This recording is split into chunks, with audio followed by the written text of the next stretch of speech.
So you should see that up in the corner. Yeah. Cool. Okay, here we are for our third lockdown chat in our Tassie Martial Arts series. Lucky enough to have along with us today a pioneer of the Tassie martial arts, been around for a long time. One of the first guys to have a full-time setup in Tassie. Has early beginnings in karate through his kung fu and BJJ. So we're chatting today with Stuey Clayton. Welcome, Stu. Hi.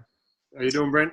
Yeah, I'm super good, mate, and it's really good to have you along.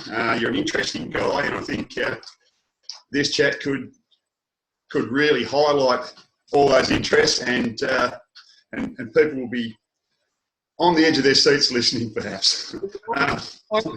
I kind of keep to myself. I'm probably a little bit shy. I've been accused of being arrogant because I stand back a bit in a room of people. I don't step into the spotlight if I can help it. As an instructor, you're in the spotlight there every night of the week. So I think I actually try and avoid the spotlight. I don't think I'm too interesting. Anyway, my reality is just mine, I guess. Yep, no, absolutely. And I guess looking from someone, I mean, I've known you for over 30 years, and so I know how you are, and I know you as a person, but I've spoken to people that have met you for the first time, and I guess the reaction that I get from them is you're a hard person to get to know. Yeah, fair enough. Yeah. But certainly not all over people the first time I meet them. Certainly not. Yeah, which is certainly not a bad thing, I would say. We'll start with the martial arts because that's obviously been your passion and a lot of your life for a long time. Yep. Your first introduction to martial arts, how did it come about that you went along to a class? I was invited by a guy I was training in the surf club with to a Taekwondo class in Burnie, but you weren't allowed to join in. So it was it didn't grab me. It wasn't that exciting. It was interesting how he explained to me he used it for his fitness and flexibility training through winter, and that's kind of where it ended. And then must have only been a few months later, a guy I'd been at school with had been doing Sanshikai for only a few weeks. So he was at the peak of excitement, telling everyone about it and telling me what a good idea it would be if I went along and did it. And so I did. And one of the key things that I remember clear as clear, and now in my profession, it has such a strong relevance that I pass on to the class. I can remember the guy who, when I walked in for the first time, who looked at me and said, "Hello, how you going?" He was just another white belt who'd done a few months of training, but that moment must have been so crucial because I remember it today. So, and I know the guy. I still see him around town, and we wave and say g'day. And he doesn't do a lot of training. He's done bits and pieces of martial arts over the years, but he's never been a student of mine or anything like that. But yeah, I know who he is, and I know what he did that day to help me relax when I walked into a martial arts school for the first time. It's such a powerful moment. So as a mat chat in the school, I share that with the students, that in the hope that they put themselves in the position of being him. And when the new people come in, they are the new version of me, and it goes from there. But yeah, such a crucial moment, that first person to acknowledge that you even exist. Yeah, no, that really certainly is a great story, and it's one that is probably replicated in a lot of different classes for a lot of different people who first get into their martial arts. Yeah, no, absolutely. So Sanshikai was the first art that you took on a regular basis, and whereabouts was that? Yeah. Instructors, that sort of thing. That was when Maggie Phillips was taking a class at Ulverston High School, and that would have been in perhaps 87, perhaps January, February 87. And and that was maybe a couple of nights a week. And then Johnny and Nigel Gillies might have been teaching in West Ulverston, and then there would have been something going on at the Devonport Surf Club. Pete Walker would have been a junior at that point. He would have been some kind of junior black belt. Yep. I guess. Old sheep's head. Yeah, that's right. That's what we used to call him. Up in the north. Yeah. Not everyone remembers that. Yeah. And so, yeah, me and my mates just started, and Rob and Darren, we started just going around to the different clubs. They were in Sprayton and Penguin. They were everywhere. We just couldn't get enough of it. Yeah, Sanchikai was certainly perhaps the most dominant as far as clubs go, martial art in Tassie at the time, and especially down the northwest coast. There were many clubs. So, yeah, it must have been the culture. It had some kind of inbuilt mechanism for growth. It wasn't a secret. It was openly discussed that if you're getting your brown belt, you have the option to start a club, and not only the option, but you're encouraged to. Yeah. So, yeah, at brown belt, people were encouraged to hire a hall for 2 hours a week. Yeah, absolutely. In fact, I opened my first club as a green belt. So, yeah, it was certainly encouraged, and because it was always pushed, the fact that when one teaches, two learn. So it was a great way of improving yourself. So, yeah, it was a good model for sure. So I know that you formed a lot of friendships within that training time with Sanchikai, and probably none more so than Russell Phillips. True. How would you explain your friendship with Russell? He's a few years younger, and he was, I think he would have been about 14 when I met him, and I think I actually, for some reason, paid him to come and mow my lawns or something like that. And he just was this crazy teenager who pretty much ran with his dad's lawnmower around to my place and sprinted around the lawn. And he probably fell over a few times and had a laugh and got it done. He was just a effervescent character to be around. And he wasn't active in karate at the time. He just had when I started, he had 6 or 12 months where he was laying low. But then, yeah, he got back into it and was there alongside us, picking up everything way quicker than we could. Yes. He was a quick learner, coordinated, he was tough. His body reacted to any conditioning, so he became fit really well. And, yeah, he was fun to train with. He was always a laugh. Him and I prepared for our black belt grading together, and graded for our black belt side by side. That was pretty special. Good. Yeah. No, I remember the day, and lucky enough to have some video footage of that day of you guys doing your black belt. You showed me that. So it's a bit of cringe. Anyway, it's good to have it. Yeah, 100%, mate. And okay, so we'll move forward a little bit. You became involved with Wing Chun. Sort of mid to late 90s, I believe. Late 90s, yep. Yep. And how did that come about? Well, I've been training with Brad Lowe sometimes through Sanchikai, and he talked to me about doing some Wing Chun in Launceston. I think it was Jimmy Fisher. And so I went a couple of weekends down to Launceston and trained with Jimmy. And then I had a friend of a friend up in Queensland was training at Wing Chun, and so he'd done Sanchikai as well, and the Lama Kung Fu, he'd done that as well. And he'd done a fair bit of research and had a good look around and found that Alfredo's Wing Chun school in Brisbane where he felt he wanted to be, and the training would be what he was looking for at the time. So I was, after having trained with Jimmy, I was, keen to have a look at more Wing Chun. So I think must have been April 26th, 1998.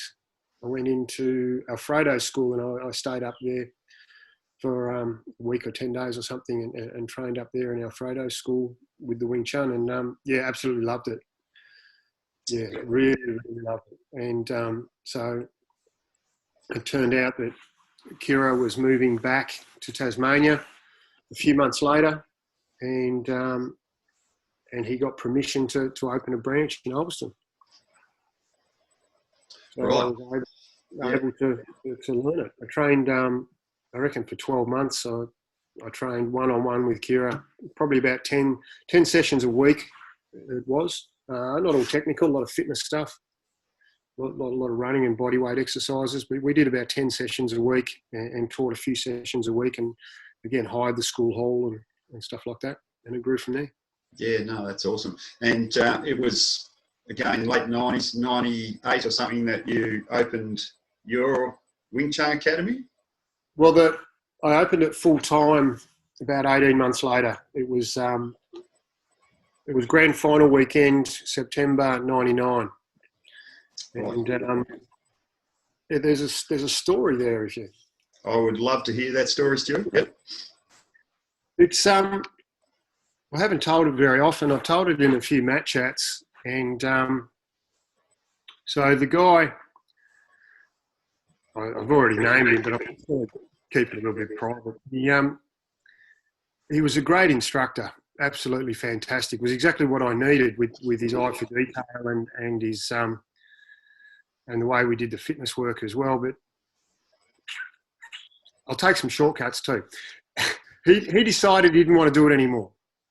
Okay, which at any time anyone's quite within their rights to decide they don't want to be teaching that, they don't want that as a career, or they don't want to be involved in that particular organisation. Yep. And I think those three things fell into place with him. So he needed a way out.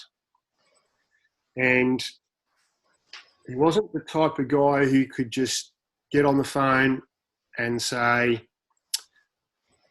I've come to a stage where I'm out. He wasn't going to do that. Yeah. He created, now I'm not going to try and point the finger or lay blame, but he made some terrible, terrible mistakes in what he said to the senior instructors in the organisation and the way he went about communicating with them. He felt that he was right the whole time, but geez, he made some terrible, terrible mistakes in the way he conducted himself. And the two senior instructors in the organisation ended up on the phone to each other going, what are we going to do? We've got this crazy guy down in Tasmania. How do we sort it out? And one said to the other, send Paulie. And you don't really want to be at the receiving end of a send Paulie trip. Paulie was a bit of a problem solver. Right. And so this guy was a level 5 brown sash. Paulie was a level 5 brown sash. So it was the right way to go about it. And it was some real old school kung fu shit, to be honest. It was quite incredible. We were told we'd need to meet at the gym, and the only thing we'd need would be a mouth guard. And I dropped Kira off first, and the door was locked, and I wasn't allowed in. I had to go away for, I don't know, an hour or two. And I got a call to come back and pick him up.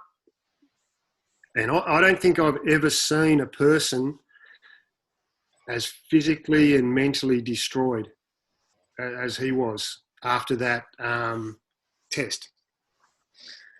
So it was a traditional bare knuckle test.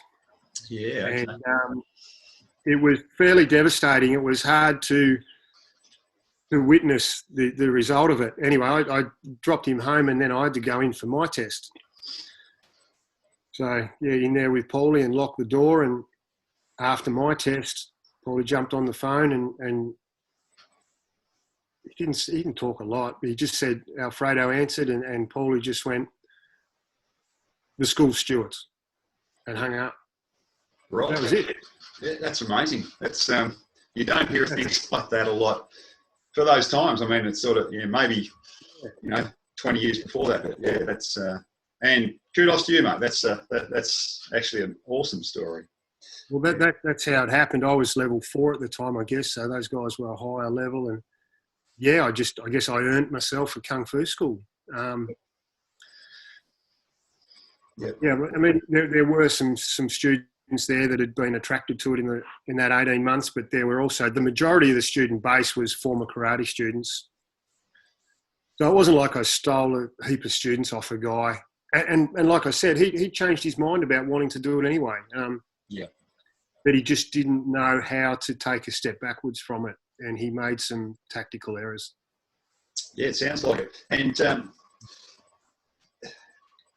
were you in contact with him after that event, or how did your friendship play out from there? No, deteriorated. We were in contact for a week or two, and he was in the process of moving to a different town, and I can't even remember the business arrangement that him and I did privately for some of the equipment. I think some money changed hands, some equipment stayed. Yeah, no, fair enough. No, we don't have any contact. I've crossed paths with him once at a karate competition, and I just went and shook his hand and had a quick chat about what fighters he was coaching that day, and walked away, left it at that. Right, so I think he was more comfortable with me walking away. Yeah, so yeah. So when did your involvement with Rick Spain come about? Oh, at that time. So Alfredo was part of Rick Spain's organisation. Right. Okay. Yeah. So they were the two senior personnel having the discussions about what was going on in Tasmania and how they were going to solve it. Okay. Yeah. Okay. So Rick Spain, I believe, born in New Zealand, came across and trained with William Chun. That sounds right. Yep. As a living student or something like that. Yeah. So in Melbourne, in Chinatown, under William Chun. Yeah. So one of the original guys. Well, yeah. See, William Chun had won the Hong Kong Invitational back in like 52 and 57 apparently, and he took Rick Spain there in 82. So to take your guy back to your hometown to put on show to your peers, Rick Spain was that guy. Yeah, I've watched a couple of the small clips of him on YouTube that are available now, and he was a phenomenal kicker as well.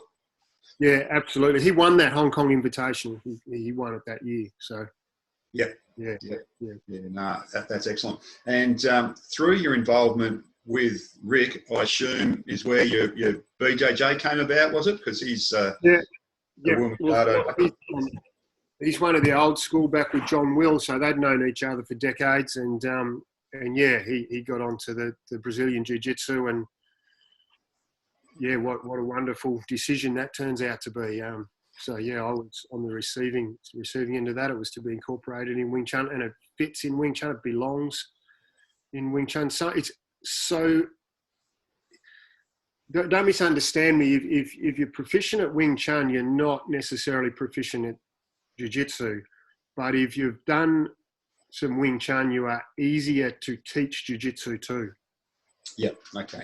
Way easier. There's some movements. Not just the terminology and the fact that you're a martial artist. There's some actual movements and the way you engage muscle groups and stuff that are actually in BJJ, and it's so easy to teach that. Yeah, no, that's really good. And through your involvement there with BJJ, you earned your black belt in 2018 now? It goes quickly, doesn't it? Yeah, in 2018 at the Will Machado gathering.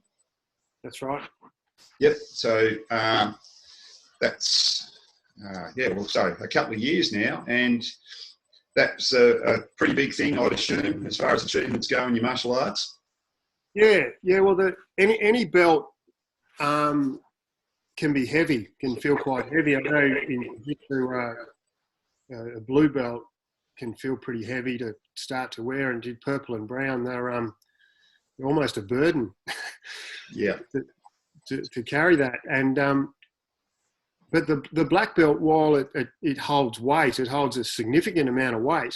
It could never diminish that, but receiving it was a relief. It was like, and it wasn't a relief as in I'm finished. It was actually a relief as it felt, well, now I can get started. Yeah. Which wasn't a thought that had crossed my mind as a brown belt. You know, as a brown belt, I hadn't thought, I can't wait to get my black belt when I get started. It never crossed my mind. But once I had the belt, it literally was a relief of, there's a whole bunch of stuff that I never had to worry about again, as in making my way through the colour belt curriculum. Like, so now I can really actually get started and trying to understand and get good at jiu-jitsu. So it's a good place to be. Yeah, no, that's great. Now, when you received your red belt in Wing Chun, that was that 2009 or something like that?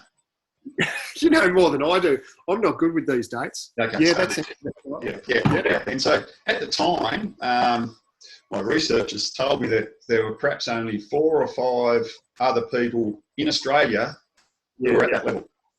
That's right. Yeah. So that's obviously an awesome achievement. How did that come about, and what sort of grading or test were you put through for that? The actual red belt isn't a physical test. Probably the hardest of the physical tests. So there were 7 instructor levels to red belt, and probably the hardest physical ones were the first 2 or 3, where you had to do a retest of everything in the gold belt and all the rounds of sparring and forms and wooden dummy sets, and then you had to do the weapons forms and weapons techniques and weapons sparring. So it's like doing 2 gradings at once.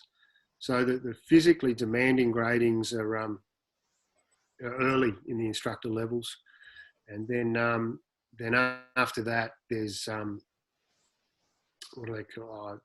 You earn levels for service and administrative levels and stuff like that. Yeah. So I guess it's a case of being the type of person that deserves the belt, I guess. And then one day you've got it on. Yeah. It's it sounds similar to a lot of arts in and earning the higher grades, like your physical gradings are more earlier on. Yeah.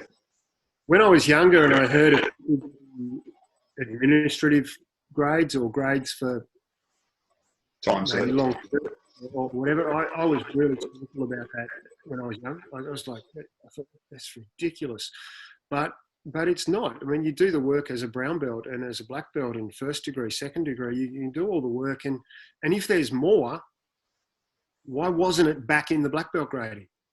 If there's more physical work to do, just put it in the black belt grading and get it done then.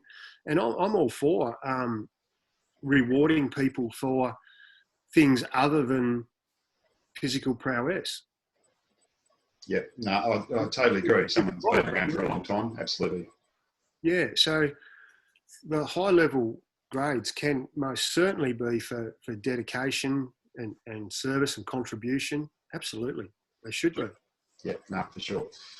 Okay, let's talk about your academy. You've got the Tasmanian Wing Chun Academy, also called the Ulverston Gym. Yes.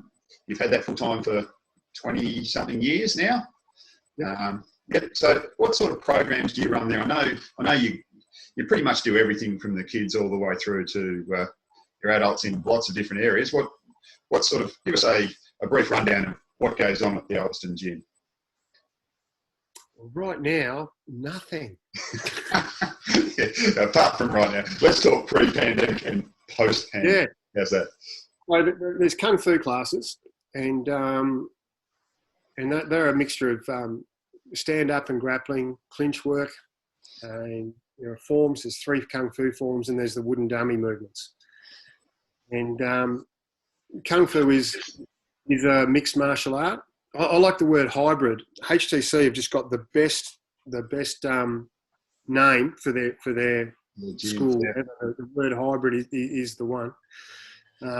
So yeah, Wing Chun is a mixed martial art, and we also do Brazilian Jiu-Jitsu lessons, and we've got MMA classes. And recently, what we were marketing as kickboxing, we've rebranded it as Muay Thai. I felt confident that I'd done enough Muay Thai with different Victorian and Tasmanian coaches over the years, done workshops and single sessions.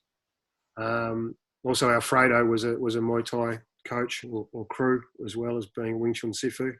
So when he taught, there was a Muay Thai influence there. And last year went and spent a week in Thailand. And whereas that's really good. I highly recommend that to anyone, regardless of experience. Anyone, a beginner. We were there in classes, with the Westerners in classes, and some were there for their very first ever martial arts session. And they're doing really well. So we've rebranded to Muay Thai now as well. That's awesome. Yeah, when I spoke to Zach Robinson, he espouses, get over there and do it early on. Like it took him 5 years to go, and he said he really wished he'd gone in the first 12 months of his training, and he's gone, 30 times. So, and if anyone's looking for a way to get over there, the Badden's up in Launceston, organised trips a couple of times a year. So yeah, it's a good opportunity. Everything's sorted out for you. That's great, mate. Yep, sorry. There's plenty of good training in Australia, and there's plenty of good training in Tasmania. Like you don't have to, but if the thought enters your mind, don't dismiss it. Just go for it. Yeah, no, for sure. Now, at your academy, I know you have a strong emphasis on the kids' ways into martial arts and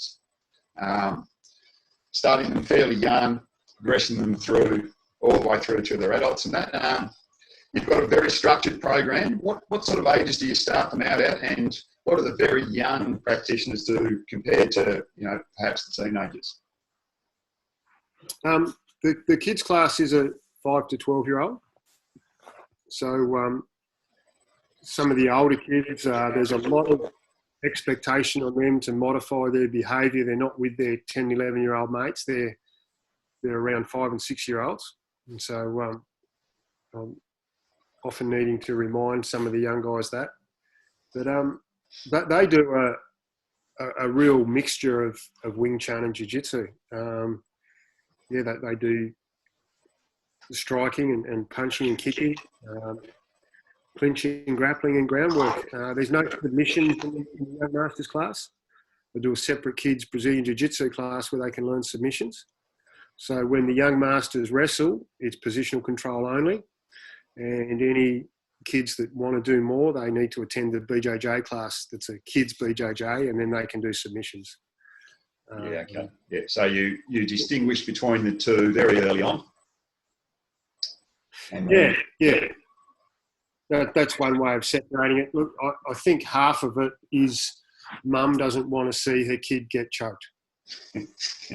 Yeah. And then some mums understand that on a padded mat where everyone's wearing a belt and shaking hands, it's okay. Yeah. Okay. So different families approach it in different ways. So absolutely. Different families approach everything in different ways, as we know. So yeah, awesome. Okay, let's steer a little bit away from the martial arts just for a little bit. I've been following you on Facebook during these lockdown periods where we can't go too far and you can't sort of follow your normal patterns of behaviour. And I know that as a person, you've got a few hobbies and have had over the time outside of martial arts, and you've sort of been, I guess, doing those, but in your lounge room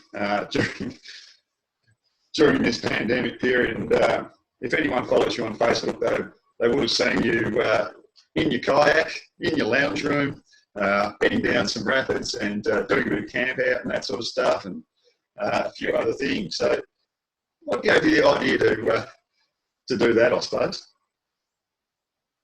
I couldn't honestly tell you what made me decide to carry the boat upstairs and set it up, and then carry it up my camping gear upstairs. And I think I just wanted to set up the projector to watch some music on YouTube. And I ended up watching some kayaking, so watching some waterfalls and stuff. And I think that's how it started. All I wanted to do was just set up a bit of entertainment for myself. Yeah. Okay. So you've had an involvement with canoeing and kayaking for a number of years. Forever. It's the thing I can remember from the youngest. Okay. So, memories I have of kayaking. Yep. And I'm not really familiar with how that works. I assume you're involved with a club, and do they have like different outings where you head off to different places and do it? How does it work? Yeah. Yep. The Tasmanian Canoe Club has a home at Forth. It's had that for 50 years. We just recently celebrated the 50th anniversary of the club. My family was involved in starting the club. So I guess I'm an original member at the age of 1 or something. We would have had a family membership. So I've always been heading up there to the Forth slalom course to paddle. And I've probably in the last 3 or so years got a bit more back into it and reconnected with the club. I think I actually paid a membership this year. Right thing to do, I guess. There you go. No, that's great. And do you compete at all with that, or have you ever? Yeah, I competed a lot. I competed a real lot as a junior and got a few state titles and club championships. And when I was 15, I was selected to represent Australia in the junior team on a tour to New Zealand. So I think I was about the youngest in the team and got to compete in New Zealand. We were away for 3 weeks. Okay, well, there's something that I didn't know about you.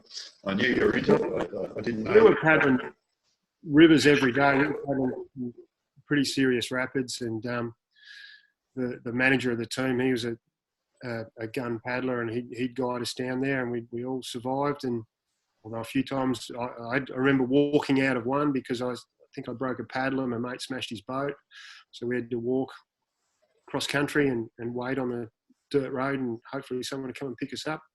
It was good fun. Yeah, pretty serious stuff, that sense. Yeah. And yeah. So we've also seen over this period that you're in the gym, and you, rather than have a mechanical bull, you set up a bit of a bag and went all cowboy on us. Did the rodeo thing. I know, like in your 20s, you knew that you got into your rodeo. How did that come about? And what was your experience like in that? I suppose there's a story there too, isn't there? Yeah, please tell us. I was working. I just had one day of work. I was employed by the Ross Hotel. The Ross pub were catering for the boozer at the rodeo. So I'd been asked, I guess through being at the bar at the Ross Hotel, that's how you get the job. And so I was pouring beer all day, and it wasn't a one for me, one for you thing, but it would have been. We put it this way: you didn't have an empty glass all day while you were behind the bar, so you're pouring beer and enjoying some refreshments all day. And then at the end of the rodeo, the spectators go home, and the competitors come up to the bar, and so over a few hours, just talking to the competitors, the cowboys, realised that most of them lived on the northwest coast, and some of them lived in Penguin, not too far from where I lived. And so it was agreed. I might not have been thinking too clearly at the time, but I agreed that I'd come and have a go. Which is only a couple of days later I did. I went to Paul Sprouse up at Rihanna, and it was for steer wrestling training, and we were doing what they call ground dogging, which just means you're not going off a horse, you're just having the steer in the chute, and you stand in front of the chute and face it and reach in, crack the gate open, and it starts running, and you've got to sidestep and swing yourself around to the neck and then throw it. And they throw better while they're running, so you've got to get them running and keep them running.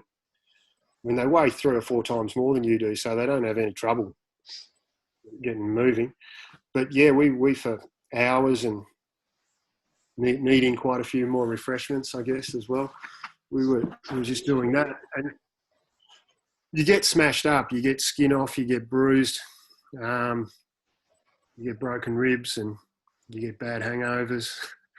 And just there on that day, someone said to me after I'd been, because I kept jumping in while they were still practicing, still training, I kept jumping in and doing more and more. And they said, well, usually after this, people are hooked or cured. And it looked like I was hooked. So I started practicing more and more off the ground, and then it was time to run off a horse. And the first day it was time to go off a horse, that was the buzz lasted, I reckon, 3 or 4 days. I just couldn't calm down for 3 or 4 days after that buzz. I think one of the runs, somehow I ended up sitting on the steer backwards or something. You know, things get so messy, and it's always at full speed. You can't tap out. You can't ask the animals to slow down.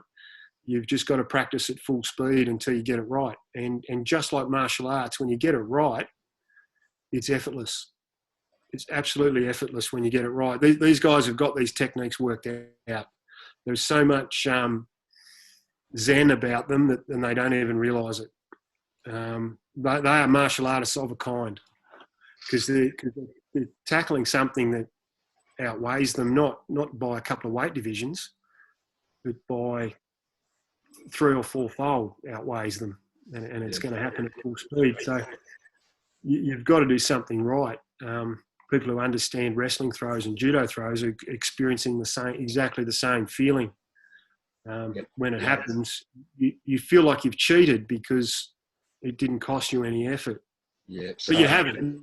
Body position and leverage, which can be transferred, of course, into the martial arts.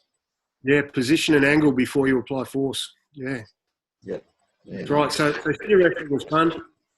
And then, so I ended up being, you've got to ride a horse for 5 minutes, you know, getting ready to get on and to slide off the horse to throw the steer. So I ended up being on horseback a bit. And someone thought it might be a good idea if I try saddle bronc, because apparently I must have been on a horse and it humped a couple of times and I didn't fall off. And so I'll probably believe anything. They said, yeah, you should try saddle bronc. So I did. And so then it was much, much better travelling to a rodeo. I'm going in 2 events.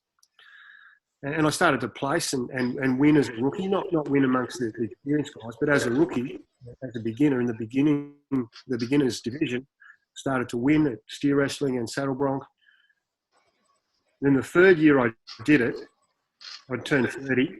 I got it started late. I didn't grow up riding horses or anything.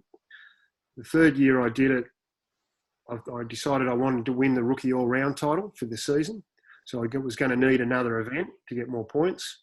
So I started bareback bronc riding as well.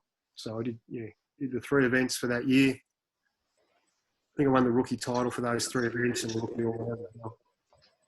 Right. So I haven't ridden a bull. I wouldn't ride a bull. That's crazy. Yeah, it looks pretty crazy. So you got to a fairly accomplished level. Obviously. Yeah, well, I won some money on the mainland as well, one trip, and placed in an event, and was winning consistently in Tasmania. Yeah. Yeah. No, that's awesome. And, okay, so we found out a couple of things about you. You're kayaking, and it seems, just by talking to you, Stuart, whatever you set your mind to, you pretty much stay around until you're pretty successful at it. Would you say that that's a fair comment? I think I'm pretty stubborn. I don't think I've ever been blessed or gifted with any particular skill. I was never any good at track and field at school, and ball sports elude me. Just the thought of being able to play tennis or squash or something like that, it amazes me how people do that. Yeah. But maybe given the right coaching and put the time in, sure. I don't doubt that I could do it. So I'm stubborn in that if there's something I like doing, I'll do it and keep doing it. But I guess stubborn in the way that if there's something I don't want to do or don't enjoy, I'm not doing it. Yeah, no, fair enough. Well, so I guess that clears the path for the stuff I want to do. Yeah, I'd probably suggest that you are very naturally gifted at being very stubborn with the things that you enjoy then. Okay. Yeah. So perhaps there's that. Let's talk a little bit about how you prepare your fighters, because you've had some pretty good success out of your gym in the local scene and on the mainland. So I know that you take a different approach to weight cutting to what some of the other guys do, and I'm assuming that you have a pretty structured fight camp for the guys. Just give us a brief rundown. You obviously don't have to give away your secrets, but just a brief rundown of how you go about preparing a fighter. I don't think there are any secrets anymore. We're in the information age. Everyone has got at their fingertips the access to the same information I've been able to access. But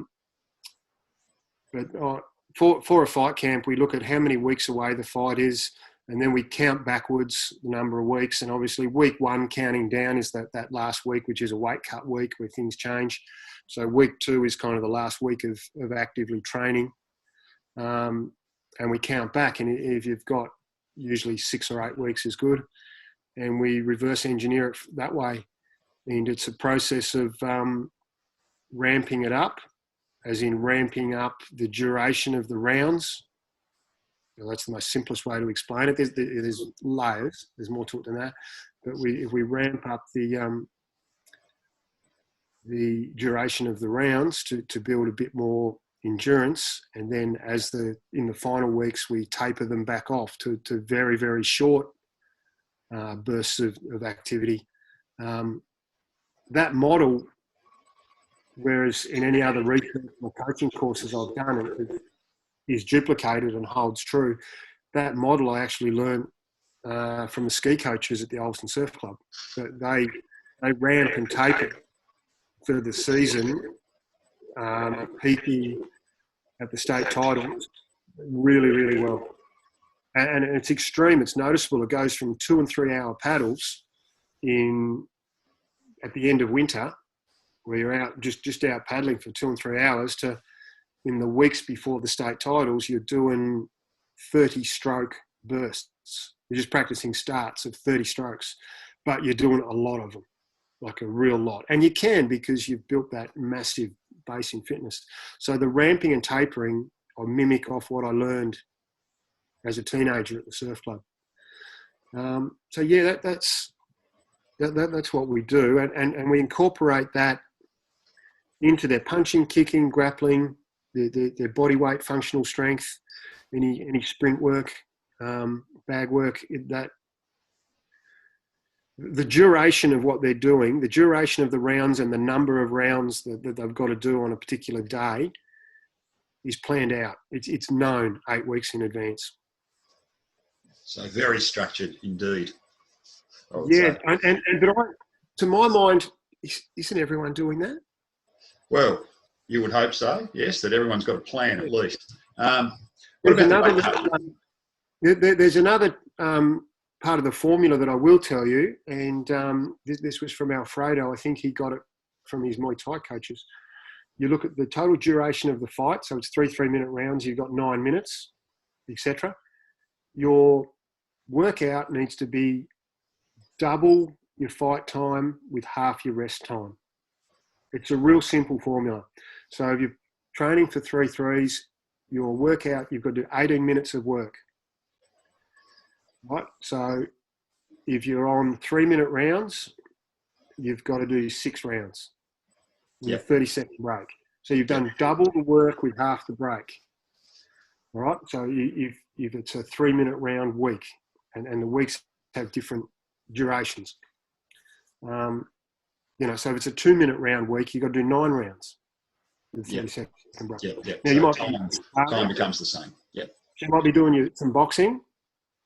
So you'll box 9 2-minute rounds. Then you might be going to do some grappling. So you'll grapple 9 2-minute rounds. And you might be going out to punch the bag. You'll set the time in 9 2-minute rounds. Then you'll maybe you're going to do some chin-ups and push-ups and core work. 9 2-minute rounds. So a fighter will say, look, I'm just going to be in the gym doing some bodyweight exercises. I'll say, show me the 9 exercises. Do you know how to set the timer for 2 minutes? And if, here's the list of 9 exercises. Yeah, I can set the timer. No worries, you go for it. Yeah. But just because it's 18 minutes of work doesn't mean you only train 18 minutes a day. Yeah, right? You will have done 18 minutes of wrestling, 18 minutes of boxing, 18 minutes of kickboxing, 18 minutes of whatever it is you're doing. Yeah. On the treadmill or whatever. So yeah, that's a part of the formula. Nice. That's good. Now, tell us about the weight cutting. What you do compared to the guys that sit in the sauna the day before and try and lose 5 kilos. If guys do that, they're amazing. All credit to them. They're amazing when they do that. But and 5 kilos, yeah, they do it again and again. But have you ever noticed that the guys that do 8 kilos or more, they can't do it again? Yeah, that's interesting. It's like their body goes, because when you train, your body goes, oh shit, I know what's going on here, and it adapts, and your heart beats faster, and you breathe faster, and you start to sweat because your body knows what you're about to do. Your body's dumb and smart. Yeah. So when you do a weight cut like that, and then they go to do another weight cut, maybe they've only got to cut 6 kilos this time, but your body goes, I remember this. No way, I'm going to do this. This was horrible, and it won't do it. Yeah, it just becomes harder and harder. I'm not a doctor, but that's what's happening when they do a weight cut that is physically dangerous.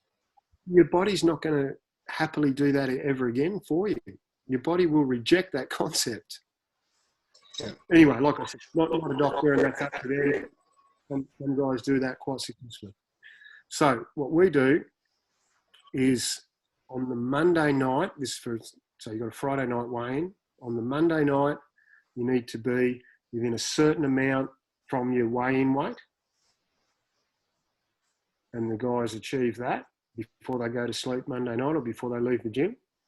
And then on the Thursday night, they need to be within a certain amount from the weigh-in weight. And they are not to go to bed until they've achieved that. And then when they get up in the next morning, you've lost average 800 grams just in your breath. As you breathe out overnight, you lose 800 grams of moisture. And the aim is to get up that morning and you've got 600 to 700 grams to lose from when you get up to when you weigh in. And you can usually achieve that by one sauna, or if you're traveling, maybe you chew chewing gum and spit in a cup. You get a cup that'll hold, 700 mils. When you filled it up, that's 700 grams. You just chew chewing gum and spit in the cup. So, yep. Don't make the guys suffer. Simple. Yeah, just keep it simple. And it's good for their body. And now, maybe if a guy's fighting for $100,000 and he's surrounded by a medical team, and that's different. That's not fighting in Tassie, and you're getting paid a ticket for your mum, you don't put yourself through that shit for that. No, 100%. No, that's good. All right, let's leave the fighting there as far as that goes. Well, just before we do, have you got any up and coming guys that we might want to keep an eye on in the next year or so? Well, everyone's seen Sam fight and non-committed as to whether he'll fight again, but he's very coachable and he's funny and fun to train with, and he's funny and fun in the warm-up room, and he's good to fight. He's good to watch him fight, and he's a classic actually. No one keeps up with him in the gym. People can't keep up with him in the gym, but he says he's always exhausted 30 seconds to a minute into round one. He just says it's so hard. The expression on his face, and to hear him talk about it, it's hilarious how fit he is and how strong and tough he is, but how exhausted he gets so quick. That's funny, listening to Sam. I suppose Steve Green did a couple of K1 fights last year, and he's been noticed, and he's certainly, when he's going well, he's going real well. So hopefully we'll see him back. And just before things got locked down, there were a couple of other guys who just put their hand up. I'm not sure if they're going to try some more jiu-jitsu competition first or get into it. I'm hoping they'll try some MMA. So there is a couple as yet unseen guys who are on their way for sure. Yeah, nice. Yeah. Well, that's good. Yeah. The future looks pretty good in that respect. Yeah. And just the health of martial arts in general down your way, it's all pretty good. I mean, you obviously got a really good setup going. There's some other places down there doing some good things. What's your feeling on just how things are going down that way? I think we got the media on our side. I think I'm amazed and impressed at how many non-martial artists are Joe Rogan fans. There's some people that aren't even into UFC but are into Joe Rogan, and he's very pro martial arts. Who doesn't like UFC? So we've got that on our side, and I think there's always a new kids martial arts genre coming up. Ninja Turtles keep coming around. Kung Fu Panda's present. So, we've got the media on our side, which is good. And it's amazingly powerful. You certainly wouldn't bother fighting against it. So we're lucky that it's with us. Plus you've got health and gyms, and health and wellbeing is a big growth industry. And we can only hope that people realise that they need to do exercise with purpose, not just exercise for exercise's sake. I think that's a bit of a tragedy in a lot of the health industries. People are exercising to be good at exercising, and they're not kayaking with their improved fitness. They're not climbing mountains because they've got improved fitness. They're just going back to the gym to do another set of push-ups with their ability to do push-ups is helping their ability to do push-ups. That's a tragedy. It is indeed. So people really need to learn that we have a product and a service in martial arts that is exercise with purpose.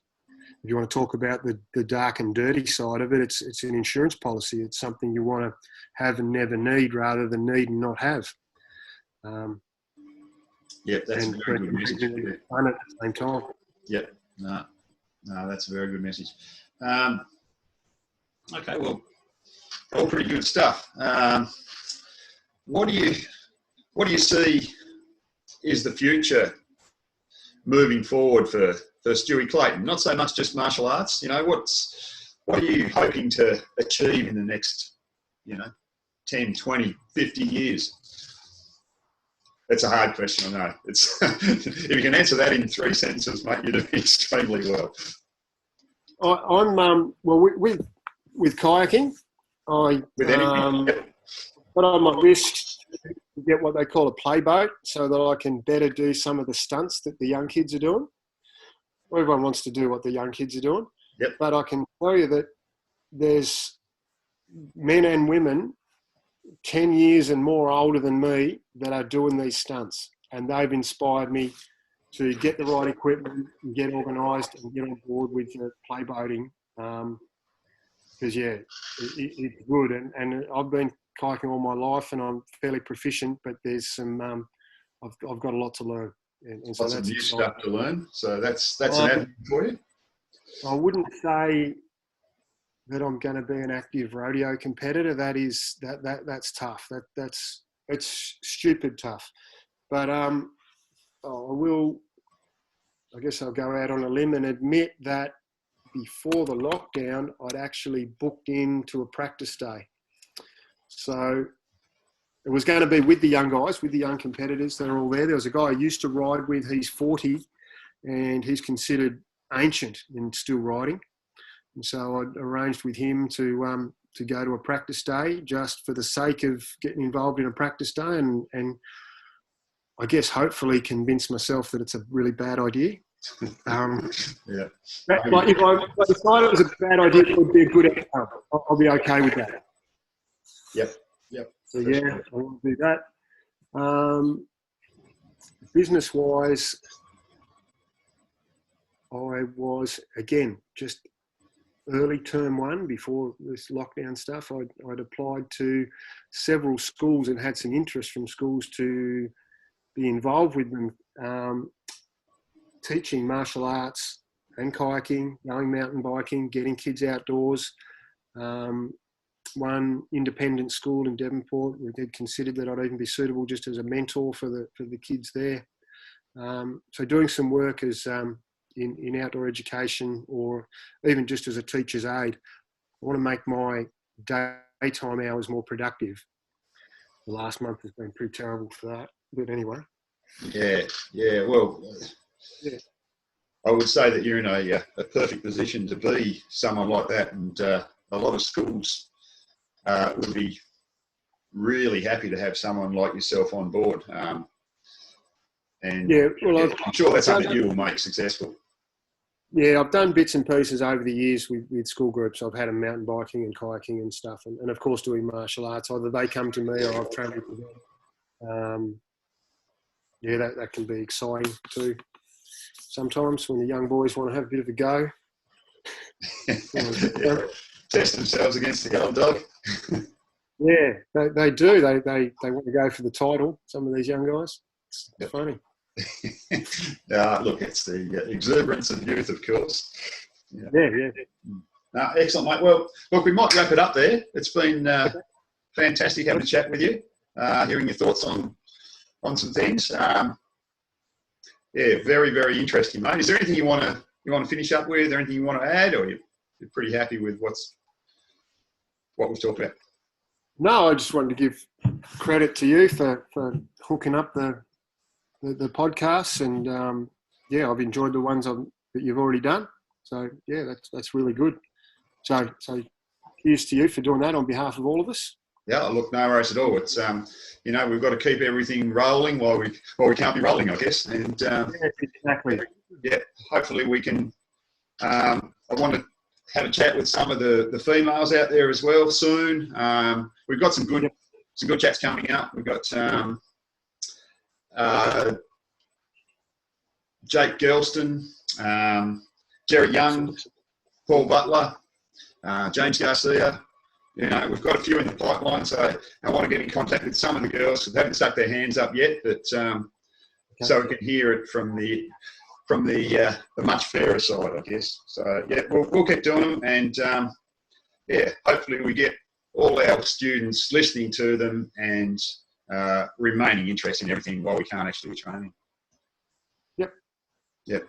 Awesome, mate. Well, thank you very much. I'll let you get on with your evening, and we'll catch up with you soon, hopefully face to face. That'd be great. All right. Looking forward. Thanks, Stuey. Okay. Cheers. Right.